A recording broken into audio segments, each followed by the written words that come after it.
Hello. तो last video में हमने श्रीलंका के बारे में समझा था, कैसे श्रीलंका ने पावर को शेयर नहीं किया। और इस सेकंड पार्ट में हम बेल्जियम की स्टोरी समझने वाले हैं कि बेल्जियम ने समझदारी दिखाई और पावर को शेयर किया। पावर को सेंट्रल, स्टेट, लोकल गवर्नमेंट सभी के अमंग शेयर किया। जबकि हमने श्रीलंका में देखा था, वहाँ भी एथनिक ग्रुप्स थे, अलग अलग लैंग्वेज बोलने वाले थे, बट वहाँ जो है मेजोरिटी सिंहलाज ने डोमिनेट किया। बट बेल्जियम में हम देखेंगे कि कैसे जो फ्रेंच स्पीकर्स हैं, डच स्पीकर्स हैं, सबने जो इक्वल पावर शेयर किया। तो उससे पहले हम देखते हैं जो बेल्जियम है, बेल्जियम फोर नेबरिंग कंट्रीज जो है बेल्जियम के आसपास है। इधर नीदरलैंड्स, ये नीदरलैंड्स है ऊपर। इसके बाद जर्मनी, लग्जमबर्ग और फ्रांस। तो इन चारों नेबरिंग कंट्रीज के जो नेम हैं वो याद रखने हैं। नीदरलैंड्स, जर्मनी, लग्जमबर्ग, फ्रांस, ये चार नेबरिंग कंट्रीज है बेल्जियम की।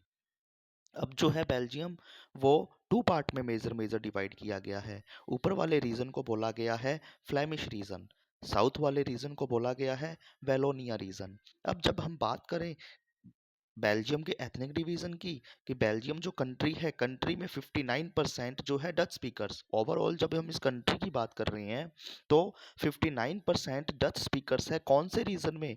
जो नॉर्थ वाला ये फ्लेमिश रीजन है, इस रीजन में रह रहे हैं। जबकि 40% जो फ्रेंच स्पीकर्स हैं, फ्रांस भाषा बोलने वाले, वो साउथ वाले वेलोनिया रीजन में रह रहे हैं। तो फ्लेमिश रीजन और वेलोनिया रीजन, फ्लेमिश रीजन में 59% डच स्पीकर्स और वेलोनिया रीजन में 40% फ्रेंच स्पीकर्स, और 1% यहाँ जो जर्मन्स हैं, यहाँ जर्मन्स रह रहे हैं, जर्मन भाषा बोलने वाले नॉर्थ ईस्ट रीजन में जो है। अब हम ये देखते हैं कि पूरे कंट्री में किसकी मेजोरिटी है? डच भाषा बोलने वालों की। जब हम बेल्जियम की कैपिटल कैपिटल जो ब्रुसल्स, ये रही इसकी कैपिटल ब्रुसल्स, जब हम बेल्जियम की कैपिटल ब्रुसल्स में देखते हैं, तब यहाँ 80% फ्रेंच भाषा बोलने वाले हैं, जबकि 20% डच भाषा बोलने वाले हैं। जब हम बात करें कैपिटल की, तो छोटे से कैपिटल में मेजोरिटी किसकी है? फ्रेंच भाषा बोलने वालों की। जब हमने ओवरऑल कंट्री की बात की, तब यहाँ डच भाषा बोलने वालों की मेजोरिटी है। फिर यहाँ क्या विवाद हुआ? अब जो है पॉलिटिकल सिस्टम को लेकर यहाँ विवाद होने लगा।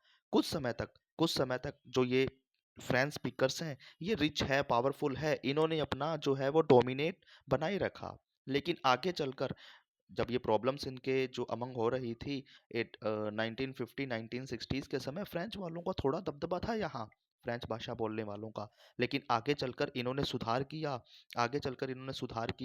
जो रिसोर्सेज, एजुकेशन, वेल्थ जो भी था, उसको इक्वल डिवाइड किया। फ्रेंच और डच के जो दोनों थे, इनको जो है इक्वल पावर, जो है वेल्थ, एजुकेशन, सबका इक्वल एक्सेस दिया गया।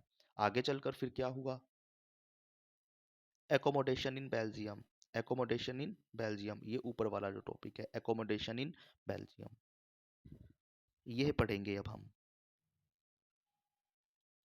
तो बेल्जियम में क्या किया गया? जो यहाँ डाइवर्सिटी थी फ्रेंच, डच और फ्रेंच भाषा बोलने वालों की, इन्होंने अपनी डाइवर्सिटी को रिस्पेक्ट की, सबको इक्वल ट्रीट किया गया। और 1970 से लेके 1993 के बीच, जो 23 साल के बीच, इन्होंने अपने कॉन्स्टिट्यूशन को 4 टाइम्स अमेंड किया।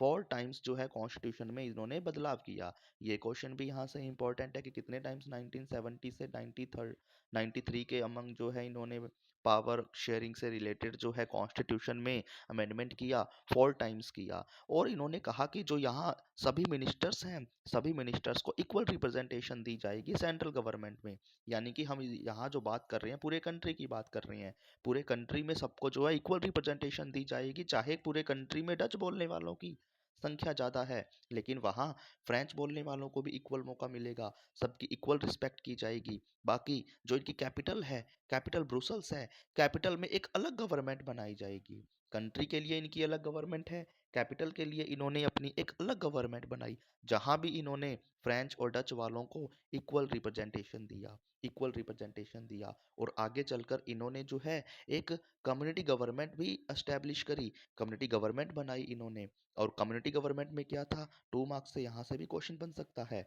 कम्युनिटी गवर्नमेंट क्या था? कम्युनिटी गवर्नमेंट बेल्जियम में एक थर्ड टाइप की गवर्नमेंट है। फिलअप का क्वेश्चन भी यहाँ से बन सकता है, जो कि अब जैसे ये पूरा बेल्जियम है, ये क्षेत्र है, ये क्षेत्र है, अलग-अलग क्षेत्रों में इन्होंने क्या किया, जहाँ पर फ्रेंच भाषा बोलने वालों की संख्या ज़्यादा है, तो फ्रेंच वाले अपनी कम्युनिटी गवर्नमेंट बना लें। जहाँ डच भाषा बोलने वालों की संख्या ज़्यादा है, डच वाले अपनी कम्युनिटी गवर्नमेंट बना लें। जहाँ जर्मन भाषा बोलने वालों की संख्या ज़्यादा है, जर्मन वाले अपनी कम्युनिटी गवर्नमेंट बना लें, ताकि ये जो है अपने लिए इक्वल सबको जो है रिप्रेजेंटेशन का मौका मिला रहे। साथ ही साथ जो है अपने कम्युनिटी के लिए, अब जैसे फ्रेंच वालों की सरकार बनी तो फ्रेंच कम्युनिटी के लिए लैंग्वेज कल्चर को बढ़ावा देने के लिए, कुछ एजुकेशन में सुधार करने के लिए जो है वो काम करें। ऐसे ही डच और ऐसे ही जर्मन्स को जो है इक्वल अधिकार दिया गया, अपने अपनी मेजोरिटी क्षेत्र में अपनी कम्युनिटी गवर्नमेंट बनाओ। जबकि स्टेट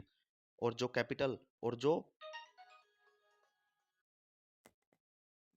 तो इस प्रकार से फ्रेंच, डच, जर्मन वालों की अपनी अपनी कम्युनिटी गवर्नमेंट बनी रही और शांति स्थापित रही, और ये शांतिपूर्ण तरीके से कंट्री में रहे।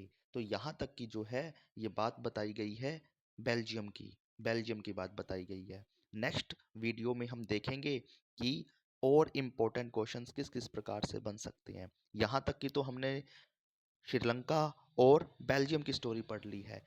श्रीलंका ने कैसे पावर को शेयर नहीं किया, जबकि बेल्जियम ने पावर को शेयर किया, और इसी के कुछ रीजंस है, प्रूडेंशियल रीजन, मॉरल्स रीजंस, कि कैसे कैसे जो पावर को और शेयर किया जाना चाहिए। ये बातें हम नेक्स्ट वीडियो में पढ़ेंगे। Thank you.